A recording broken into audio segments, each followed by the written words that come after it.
When it was all over, only one question remained in my mind. Who were those two dark silhouettes from my dream, and why did they save our lives? The story I'm about to tell you proves how dream and reality intertwined on the day of the August 10th earthquake.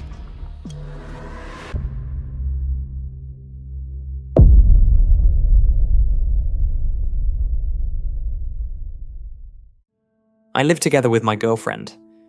That day, the day of the earthquake, was actually a pretty ordinary, even a bit of a lazy day for us. The night before, we had decided to do something we'd been wanting to do for a while, and finished an entire season of our favourite TV show. We got so caught up with coffee and snacks throughout the night that, with the curtains closed, we had no idea how much time had passed. When I last looked at the clock, I was shocked to realise it was already noon. The fatigue and sleeplessness from staying up all night suddenly hit us hard. Neither of us had the energy to go to the bedroom.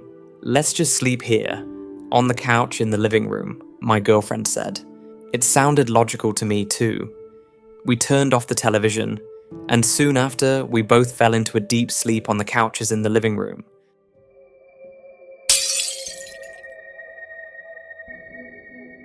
I don't know how long I slept, but I was startled awake by the sharp sound of a glass breaking, coming from the direction of the kitchen. When I opened my eyes, the house was silent, and it was starting to get dark outside. The first thing that came to my mind was that someone had entered the house. I looked over at my girlfriend. She was still asleep on the couch. Without waking her, I quietly got up and walked towards the kitchen. When I entered the kitchen, there was indeed a broken water glass on the floor. One of the cats must have knocked it over while we were sleeping, I thought to myself. It took me a moment to remember that we don't have a cat. Just as I was about to bend down to pick up the broken glass pieces, I turned around and saw two dark figures standing in front of the window in the living room. They looked like the silhouettes of a man and a woman, completely dark and motionless. My breath caught in my throat with the fear of that moment.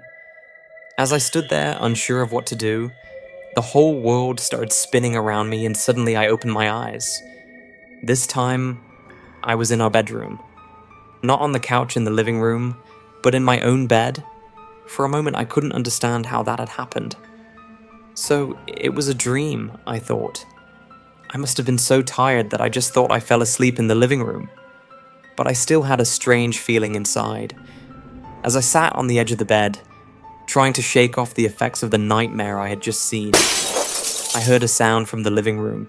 First, a breaking sound, followed by my girlfriend's painful scream. Stunned by the scream I heard, I didn't know what was happening.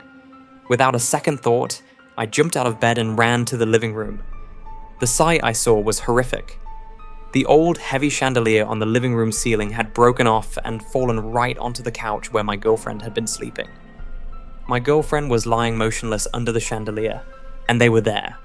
Those two dark silhouettes were standing by the window again, just standing there, doing nothing. I tried to scream, "Help!" but no sound came out. I wanted to take a step towards my girlfriend, but my legs felt like they were stuck in concrete. I couldn't move. As I struggled with all my might, that familiar dizzy feeling returned, and the world went dark once more. I opened my eyes once more. This time, I was really in the living room. My girlfriend was next to me, sleeping soundly on the couch. The chandelier was hanging securely from the ceiling. Everything was normal. I let out such a deep sigh of relief. I thought I'd run out of breath. It had all just been a terrible nightmare, one after another. Seeing my girlfriend sleeping safely next to me, I felt relieved. What a stupid dream, I thought. Just then, I watched as the bookshelf standing next to the couch toppled over onto my girlfriend. In that instant, I let out a scream and suddenly shot up and opened my eyes. This awakening was different. It wasn't hazy and slow like the others. It was sudden and violent. My heart was pounding in my chest. I was out of breath, and my whole body was drenched in sweat. I was in the living room. My girlfriend, startled awake by my scream, was shaking me, asking, "What's happening? Are you okay?" "I had a horrible nightmare," was all I could manage to say. "You're soaked in sweat." "And you're pale as a ghost," she said. The bookshelf was in its place. The chandelier was on the ceiling. Everything was normal. This was the real awakening. "I don't feel well at all," I said. "Let's go outside and get some fresh air, or I'm going to go crazy." We sat on a bench in the park across from our apartment building. I was just about to start telling her about the dreams I'd had when, at that moment, we heard a deep rumbling coming from beneath the ground. The bench we were sitting on, the ground under our feet, began to shake violently. After the earthquake stopped, we sat silently on the bench for a long time, still in shock from the event.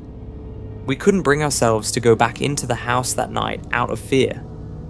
While waiting for the morning to come, I told her about my dreams. When daylight broke, we went up to the apartment. The sight we were met with when we entered the apartment left us both frozen. Just as I had seen in my dream, the chandelier in the living room and the bookshelf next to the couch had toppled over right where we had been sleeping. If we had been inside and asleep during the earthquake, I don't even want to think about it. My girlfriend had previously experienced the pain and fear of an earthquake during the massive February 6th earthquake. She had lost her family.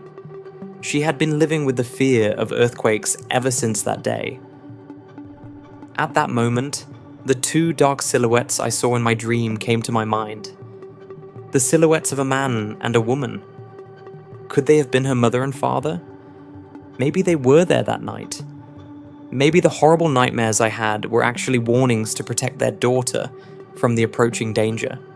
Maybe they were the ones who made me wake up with that scream, the ones who got us out of that house. I'll never know for sure, but I'm certain that the nightmares I had that night saved our lives.